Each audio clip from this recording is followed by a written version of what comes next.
কেমন আছেন আপনারা?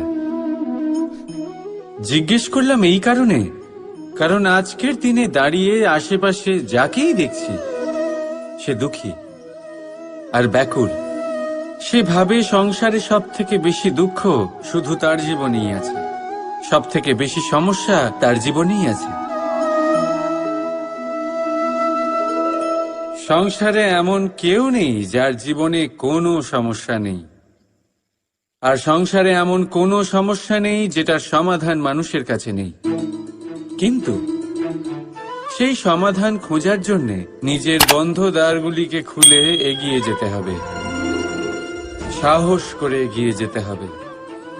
কিন্তু কিছু মানুষ কি করেন? নিজের মাথায় হাত দিয়ে কোনো এক কোণায় বসে নিরাশ হয়ে নিজের ভাগ্যকে তিরস্কার করেন। না, এটা কখনোই করবেন না। কর্ম করুন, এগিয়ে যান, সাহস দেখান, আর সব থেকে জরুরি কথা, সংযম হারাবেন না। কারণ আপনার লক্ষ্য যতই কঠিন হোক না কেন, সেটা অবধি পৌঁছানোর রাস্তা আপনার পায়ের তলা দিয়ে সর্বদাই যাবে। রাধা রাধা। দুঃখ কি, ভয় কি, এদের কিছুটা এইভাবে ভাবা যেতে পারে। জীবনে যখনই আপনি কিছু একটা লাভ করবেন, তখন সেটা হারানোর ভয় তার সাথেই চলে আসে। যেমন আপনি যদি ধন অর্জন করেন, ধন হারানোর ভয় তার সাথেই চলে আসে। সম্পত্তি অর্জন করলে সেটা লুট হবার ভয় তার সাথেই চলে আসে। আর এটা জীবনের সাথেও হয়। যেই মুহূর্তে আপনি জন্ম নেন, মৃত্যুর ভয় তার সাথেই চলে আসে। জন্ম না নিলে মৃত্যু কিভাবে হবে? মৃত্যুর ভয় কোথা থেকে আসবে? এবার এই ভয় কি সেটা আপনাকে বুঝিয়ে বলি।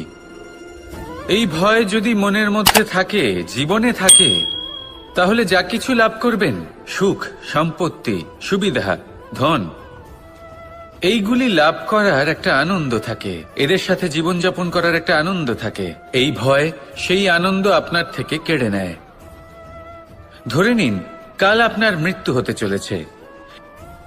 এবার কালকের মৃত্যুর ভয় আজই মনে পুষে রাখলে, তাহলে এই ভয় আজকের সুখ, আজকের শান্তি আপনার থেকে কেড়ে নেবে। ভয় এটাই করে। সেই জন্য মনে রাখবেন, ভয়ের সঙ্গ আপনি ত্যাগ করে দিলে জীবন যাপনের যে সুখ তা চিরকাল আপনার সাথে থাকবে। আসুন আর আমার সাথে ভালোবেসে বলুন, রাধা রাধা। দুঃখ এমন এক অনুভূতি যেটা আমরা চাই বা না চাই, আমাদের জীবনে এটা অবশ্যই আসবে। আমাদের মনকে বিব্রত করে তুলবে, আমাদের মনকে বিচলিত করে তুলবে। কখনো ভেবে দেখেছেন এই দুঃখ আমাদের জীবনে কেন আসে, কিভাবে আসে? যদি আপনি মন দিয়ে চিন্তা করেন, তাহলে আপনি বুঝতে পারবেন যে এই দুঃখের অনুভূতি পরিস্থিতির থেকে বেশি মানসিকতা, মানসিকতার থেকে বেশি আশেপাশের লোকজনের সাথে জড়িয়ে। কারণ আশেপাশের লোকজনেরাই আপনার জন্য পরিস্থিতি তৈরি করেন, যা ভালোও হতে পারে আবার খারাপও। আপনার আশেপাশের লোকজনেরাই আপনার মানসিকতাকে প্রভাবিত করে, হয় তাকে ভালো করে অথবা খারাপ করে। আমাদের জীবনের অর্ধেক দুঃখ এই কারণে যে আমরা তাদের উপরে আশা রাখি যাদের ওপরে কোনো আশা রাখা উচিত নয়, আর অর্ধেক দুঃখ এই কারণে যে আমরা তাদের ওপরে সন্দেহ করি যাদের ওপর সেটা করা উচিত নয়। তাৎপর্য এটাই যে মানুষকে চেনার চেষ্টা করতে থাকুন। যেদিন আপনি এটা বুঝে যাবেন যে কে সুজন আর কে দুর্জন, সেই দিন এই দুঃখ আপনার জীবন থেকে দূরে কোথাও চলে যাবে। রাধা রাধা। আপনি কি কখনো কোনো জলের ধারা দেখেছেন? তার সামনে যতই মাটি থাকুক না কেন, যতই কাদা থাকুক না কেন, যখন এই জলের ধারা বইতে আরম্ভ করে দেয়, তখন এই কাদাকে নিজেই ধুয়ে নিয়ে যায়। ওই কাদাকে ধুয়ে দেয় এবং নিজের পথ নিজেই তৈরি করে নেয়। তাহলে আপনিও এরকম জলের মতো হয়ে উঠুন। যদি হয়ে উঠতে পারেন, তাহলে নিজের মনের, নিজের ভাবনার, নিজের জীবনের যত অনাবশ্যক তত্ত্ব আছে, অনুপযোগী অংশ রয়েছে, অর্থাৎ অপরিষ্কার অংশ রয়েছে, তা নিজে থেকেই নির্মল হয়ে উঠবে। আর যেরকম জলের ধারা কখনো থেমে থাকে না, সব সময় বয়ে চলে, সেইভাবে আপনিও কখনোই থামবেন না। সবসময় বয়ে চলুন, এগোতে থাকুন। পথে যদি অনেক বিপদ আসে, সমস্যা আসে, থামবেন না, তার উপর নিরন্তর প্রহার করুন, নিরন্তর প্রয়াস করুন আর অগ্রসর হন। আপনি ভেবে দেখুন, এই জলের ধারা কখনো থেমে থাকে না, সবসময় বয়ে চলে, বিপদের সম্মুখীন হয়ে তাকে সাথে বয়ে নিয়ে চলে। সেই জন্য জলের ধারা, প্রবাহমান এই ধারা, এর থেকে কখনো দুর্গন্ধ আসে না, এতে কখনো ময়লা জমতে পারে না, বরং পালিত হয় সুন্দর প্রাণবন্ত জীবজন্তু, যেমন সুন্দর ছোট মাছ। তাই আপনিও এটাই করুন, কখনো থামবেন না, শুধু চলতে থাকুন, জলের ধারার মতো বইতে থাকুন। আপনি আপনার লক্ষ্য অবশ্যই খুঁজে পাবেন, আর তার সাথে নিজের অন্তরের যে মালিন্য রয়েছে তা আপনি নিজেই নিজের থেকে দূরে করে দেবেন। তাহলে আসুন আর আমার সাথে ভালোবেসে বলুন, রাধা রাধা। এই সংসারে আমাদের জীবনের সবথেকে বড় দোষ কি আপনি জানেন? কেউ বলবেন লোভ, কেউ বলবেন লালসা, কেউ বলবেন অসত্য। দেখুন, দুঃখের মূল কারণ হলো পরিশ্রম না করা। কিছু মানুষ ভাবেন যে আমি জীবনে কোনো পরিশ্রম করব না, অথচ আমি সবকিছু প্রাপ্ত করতে চাই। আর এমন এক কারণের জন্যই দূতের মতো খেলা আমাদের জীবনে প্রবেশ করার সুযোগ পায়। দূত, এই দূত আসলে কি? দূত অর্থাৎ কোনো পরিশ্রম ছাড়াই অন্য কেউ পরিশ্রম করে যা অর্জন করেছেন, যে সুখ সুবিধা অর্জন করেছেন, তা নিজের জন্য শুধুমাত্র একটা খেলার মাধ্যমে নিজের করে নেবার ইচ্ছে। আর এই ইচ্ছে অত্যন্ত বিনাশকারী হতে পারে। এই ইচ্ছে যদি আপনার বিবেক, আপনার মন, আপনার চেতনা, আপনার ভাবনা প্রবাহিত করে ফেলে, তারপরে আপনি চেষ্টা করতে শুরু করে দেবেন, আর সেইখান থেকেই আপনার পতন শুরু হবে। এই চেষ্টা করবেন যে অন্য কারোর জীবনের সমস্ত ধন, তার সমস্ত জীবন সম্পূর্ণভাবে নিজের করে নেওয়ার। কারণ প্রথমে আশা জাগ্রত হয়, আর এই আশা হতাশায় পরিণত হতে সময় লাগে না। এই হতাশা কুণ্ঠায় পরিণত হতে সময় লাগে না, কুণ্ঠা লোভে পরিণত হতে সময় লাগে না, আর এই লোভ প্রতিশোধ স্পৃহাতে পরিণত হতে সময় লাগে না। আর যখন এই সব কিছু হয়, আপনি দুষ্ট হয়ে যান। আর সবাই জানেন যে প্রত্যেক দুষ্ট ব্যক্তির পতন হলো অবশ্যম্ভাবী। তাই নিজেকে দূতের থেকে দূরে রাখুন আর পরিশ্রমকে নিজের কাছে টেনে নিন। জীবনে আপনার যা যা স্বপ্ন রয়েছে, যা আপনি করতে চান, শুধুই পরিশ্রম দ্বারা অর্জন করুন। তাহলে তাই করুন, আর আমার সাথে ভালোবেসে বলুন, রাধা রাধা। জীবনে সবসময় সেটা হয় না যা আমরা চাই, তেমন ভাবে হয় না যেমন ভাবে আমরা চাই। এবার তাতে আমরা দুঃখ পাই, নিরাশ হয়ে পড়ি, ভাগ্যকে দোষ দিই অথবা অন্য কাউকে বা নিজেকে। কিন্তু সত্যটা কি, সেটা আমাদের জানতে হবে। এই সংসার নির্মিত হয়েছে পাহাড় দ্বারা এবং পাথর দ্বারা। তাই প্রত্যেক স্থানে ছোট ছোট ছোট ছোট নুড়ি পাথর তো অবশ্যই থাকবে, এগুলো এড়িয়ে যাওয়া সম্ভব নয়। আর এই কথাটা আমরা সকলে জানি। এবার এইভাবেই আমাদের জীবনে নানান রকমের সমস্যা লেগেই থাকে। এর হাত থেকে কোনোভাবেই নিস্তার পাওয়া সম্ভব নয়। একটা সমস্যা এড়াতে যান, দ্বিতীয় চলে আসবে, দ্বিতীয় সমস্যা এড়াতে যান, তৃতীয় চলে আসবে। কিন্তু সমস্যা জীবনে থাকবেই, আর আপনাকে সাহায্য করার জন্যই থাকবে কোনো না কোনো রূপে। আপনার চারপাশে পাথর আছে, এটা আপনার উপর নির্ভরশীল আপনি কি করবেন, কোন পথে অগ্রসর হবেন এবং কিভাবে অগ্রসর হবেন। এবার দেখুন, এটা তো সবসময় সম্ভব নয় যে আপনার পদতলে ফুলের চাদর থাকবে, এটা তো অসম্ভব। সেই জন্য উচিত এটাই হবে যে আপনি পাদুকা পরিধান করে জীবনে অগ্রসর হন। এর সারমর্ম এটাই, যখনই জীবনে সমস্যা আসবে দৃঢ় হয়ে সম্মুখীন হন এবং এটা বোঝার চেষ্টা করুন যে এই সমস্যা জীবনে কেন এলো, কি শিক্ষা দিয়ে গেল। আপনার মধ্যে দোষ অবশ্যই থাকবে, তাকে গুণে পরিবর্তিত করুন। এই জীবন আরো বেশি সহজ সরল হবে এবং প্রসন্ন হয়ে বলবে, রাধা রাধা। বিন্দু বিন্দু জলেই সাগর নির্মাণ হয়। এবার এই কথা আমরা সকলে জানি। আপনি কি এই কথাটা জানেন যে ছোট ছোট সুখের দ্বারাই বড় সুখ লাভ করা যায়? একজন বাবাকে দেখুন, সন্তানের জন্ম থেকে তার যুবক হওয়া পর্যন্ত তার সাথে ছোট ছোট সুখ যাপন করেন। এই ছোট ছোট সুখগুলি তাদের প্রেমের সম্পর্কে গভীরতা নিয়ে আসে এবং প্রেমের এই গভীরতা তাদের জীবনে বড় সুখ নিয়ে আসে। এটা ঠিক সেই রকম যেরকম বিশাল এক সমুদ্রে, গভীর এক সমুদ্রে অমূল্য রত্ন খুঁজে পাওয়া যায়। এটাও ঠিক সেই রকমই।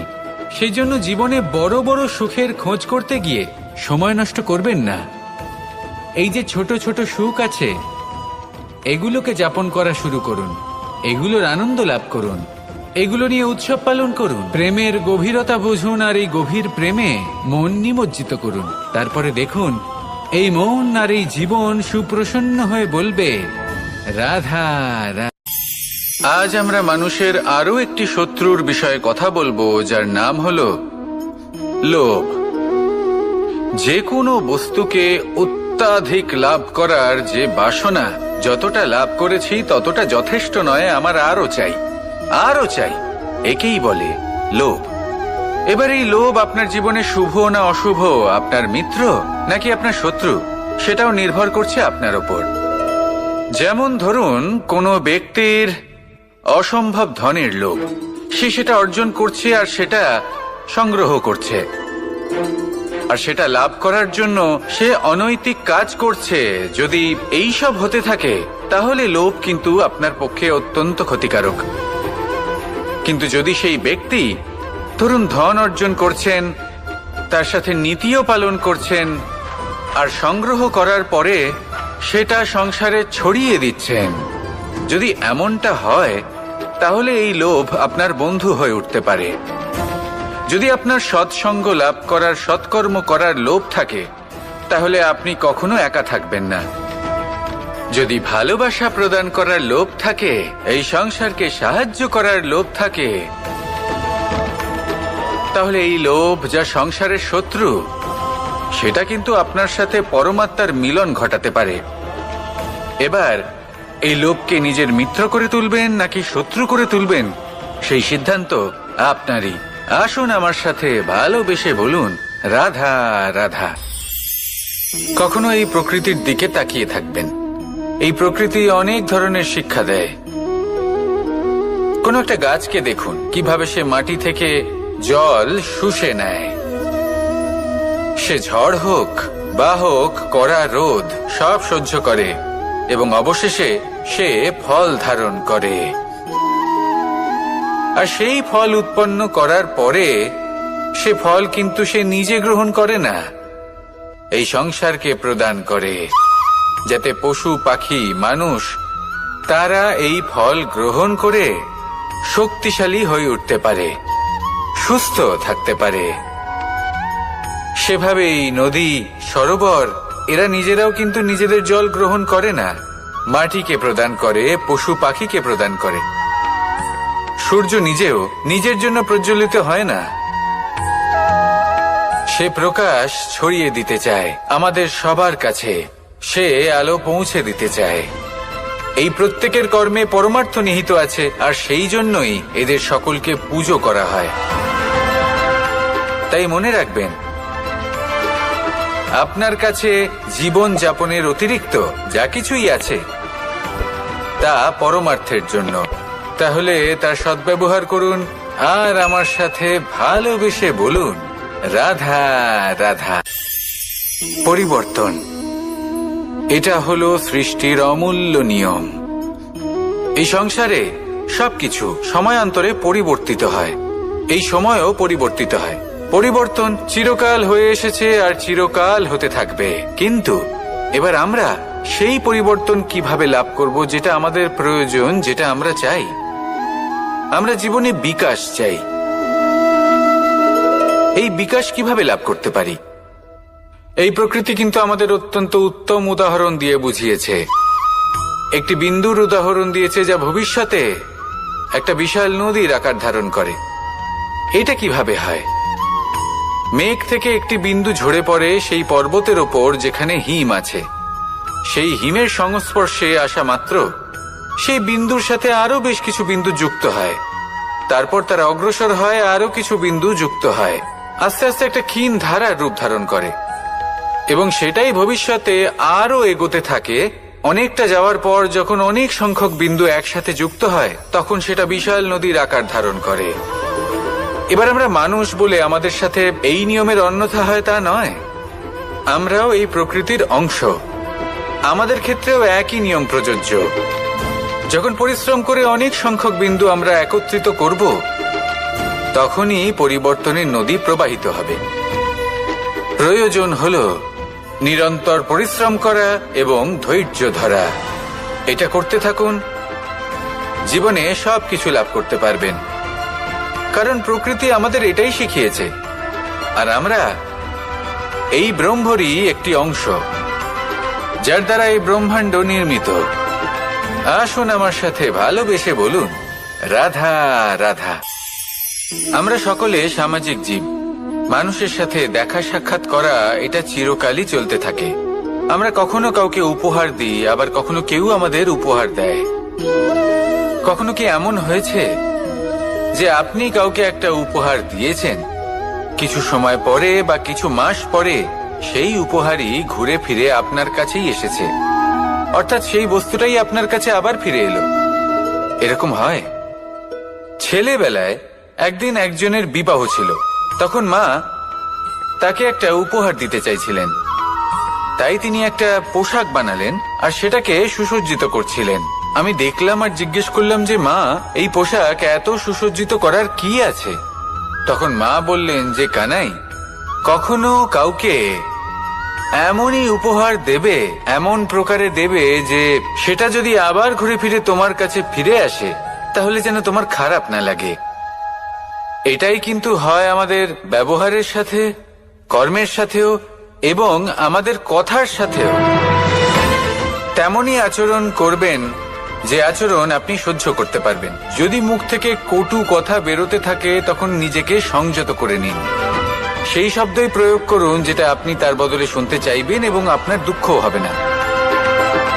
কারণ আপনার কর্ম এমন একটা উপহার যেটা আবার ঘুরে ফিরে ফলস্বরূপ আপনার কাছেই আসবে।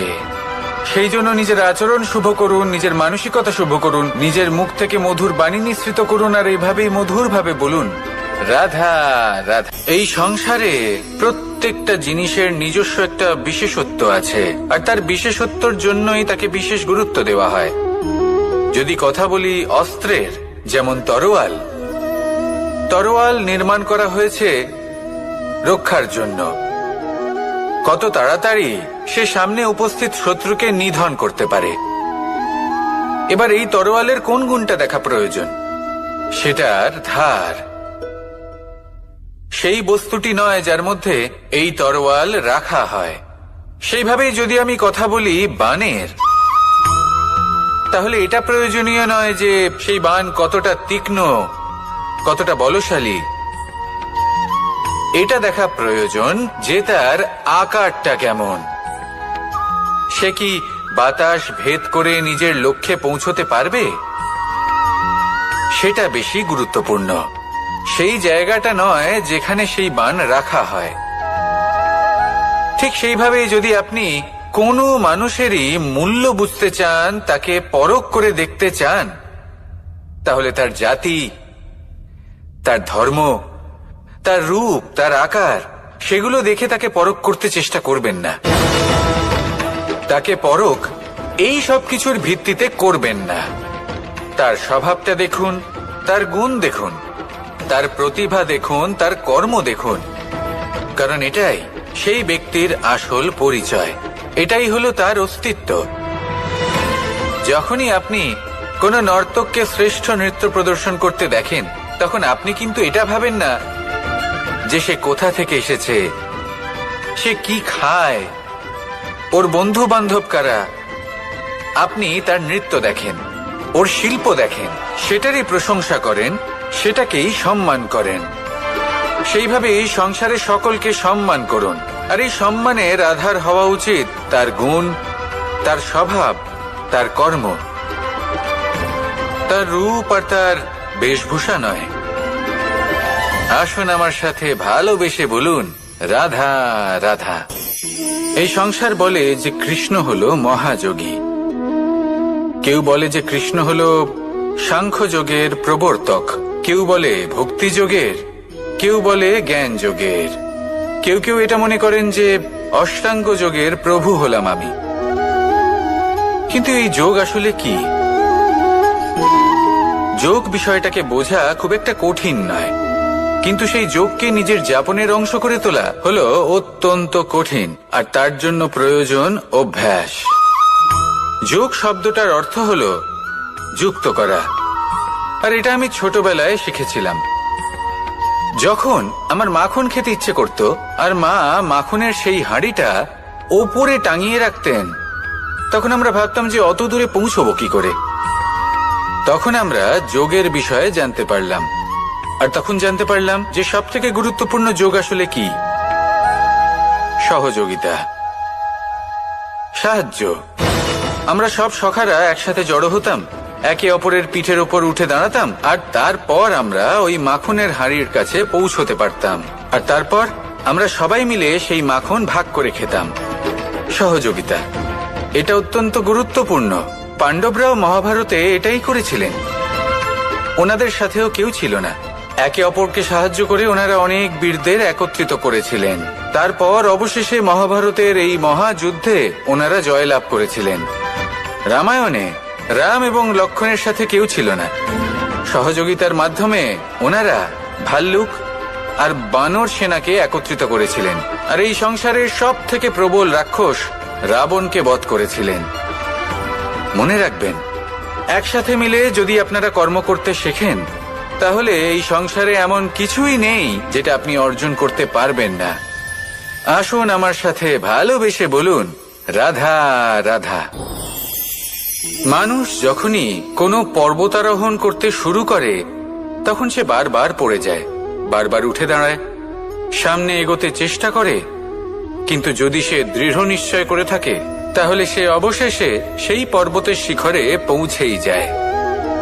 চলার পথে যদি বড় কোনো পাথর চলে আসে বা পর্বতের কোনো বড় অংশ সামনে আসে, তাহলে সে তার সাথে ধাক্কা খায় না, সে পথ বদলে নেয়। কিন্তু বাধা তাকে সবসময় পেতেই হয়, আর সেই বাধা সে পায় ছোট ছোট পাথরের দ্বারা। তাদের উপর পা পড়লে তার পা পিছলে যায় আর সে পড়ে যায়। এই ছোট ছোট পাথর হলো আমাদের জীবনের সেই ছোট ছোট সমস্যা, সেই ছোট ছোট ভুলগুলো যেগুলো আমরা অবজ্ঞা করতে থাকি। আমরা ভাবি এর দ্বারা কি বা ক্ষতি হবে, কিন্তু সেগুলোই অনেক সময় আমাদের অসফলতার কারণ হয়ে দাঁড়ায়। যত তাড়াতাড়ি সম্ভব এই ছোট ছোট পাথরগুলিকে জীবন থেকে তুলে ফেলে দিন।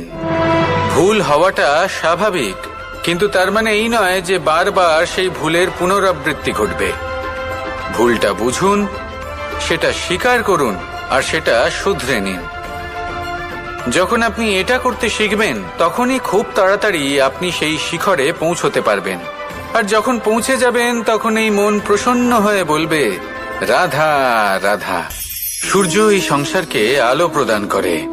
সূর্যের মনে যদি নিজের তেজের জন্য অহংকার জন্ম নেয়, তখন তার অহংকার ভঙ্গ করে মেঘ। সূর্যের আলো পূর্ণরূপে ঢেকে দেয়। মেঘের মনে যদি নিজের গতি নিয়ে অহংবোধ জন্ম নেয়, তাহলে মেঘের অহংকার ভঙ্গ করে পর্বত, মেঘের গতি অবরুদ্ধ করে দেয়। এবার যদি পর্বত নিজের নিশ্চলতা নিয়ে অহংকার করে, তাহলে সেই অহংবোধ ভঙ্গ করে একটি মূষক, সেই বিশাল পর্বতে একটি ছিদ্র করে দেয়। এবার যদি মূষকের নিজের মনে অহংবোধ জন্ম নেয়, তাহলে জল তার অভিমান ভঙ্গ করে, সেই ছিদ্র দিয়ে প্রবেশ করে। আর যদি জলের মনে অহংবোধ জন্ম নেয়, তখন মানুষ বাঁধ নির্মাণ করে তার গতিপথ রুদ্ধ করে, জলের অহংকার ভঙ্গ করে। আর যদি মানুষের মনে অহংকার জন্ম নেয়, তখন সূর্য নিজের তাপ দ্বারা মানুষের অহংকার ভঙ্গ করে। এই সংসারে অহংকার প্রদর্শন করার কোনো প্রয়োজন নেই। আমাদের সবার মধ্যেই কিছু বিশেষ গুণ আছে, আর সবার মধ্যে কোনো না কোনো দোষও আছে। এই প্রকৃতি আমাদের কি শিক্ষা দেয়? কেউ একে অপরের সাথে লড়াই করে না, একে অপরের জন্য বাধা সৃষ্টি করে না, শুধু নিজের কর্ম করে। সূর্য নিজের প্রকাশ দ্বারা বনস্পতি এবং গাছপালাকে জন্ম দেয়। মেঘ বর্ষা সৃষ্টি করে লুপ্ত হয়ে যায়, আবার নির্মিত হয়। পর্বতের সেই নিশ্চলতা সেই বর্ষাকে একটা দিশা প্রদান করে, আর তারপরে তা ধারা হয়ে প্রবাহিত হয়ে যায়। এইসব কি? এইসব একটা সম্পর্ক, একটা চক্রের মতো। সবাই একসাথে নিজের কর্ম করে, তাই এই চক্র আবর্তিত হয়। এটা আমাদেরও করতে হবে, একসাথে মিলে কাজ করতে হবে। কারোর জন্য বাধা হয়ে উঠলে হবে না, কাউকে ছোট মনে করলে হবে না। এটাই করতে থাকুন, সবাই মিলেমিশে কর্ম করুন। প্রকৃতি আমাদের এই শিক্ষাই দেয়। আসুন আমার সাথে ভালোবেসে বলুন, রাধা রাধা। আপনি কখনো পলাশ ফুল দেখেছেন? কি সুন্দর দেখতে, লাল রক্তবর্ণ, উজ্জ্বল, কিন্তু এতে কোনো সুগন্ধ নেই। সেই জন্য ওকে শুধু চোখ ভরে দেখতে ইচ্ছে করে। দেখবেন তাকে কিন্তু পুজোতে ব্যবহার করা হয় না, এই ফুল দিয়ে মালা বানানো হয় না। সেরকমই আমাদের জীবনে এমন অনেক ব্যক্তি রয়েছেন যাদেরকে সম্মান অর্জন করতে হয়। যদি আপনি কোনো উচ্চ বংশে জন্ম নিয়ে থাকেন এবং আপনার কাছে সবকিছু থাকে, ধন ঐশ্বর্য থাকে, সবকিছু আপনি আগে থেকেই পেয়ে গেছেন, তাও কিন্তু এই সংসার আপনাকে সম্মান দেবে না। ততক্ষণ পর্যন্ত দেবে না যতক্ষণ না আপনি নিজের অন্তরে গুণ জাগ্রত করছেন, শ্রেষ্ঠ কর্ম করছেন, নিজের অন্তরে ইতিবাচক মনোভাবের এই সুবাস জাগ্রত করছেন। যদি এসব কিছু করেন, তাহলেই এই সংসার আপনাকে সম্মান দেবে। এবার এটা আপনার ওপরে নির্ভরশীল যে আপনি কি পলাশ ফুলের মতো হতে চান, নাকি অন্য কোনো ফুল হয়ে উঠতে চান যার সুবাস আছে, যে নিজের সুবাস এই সারা পৃথিবীতে ছড়িয়ে দেয়। আসুন আমার সাথে ভালোবেসে বলুন, রাধা রাধা।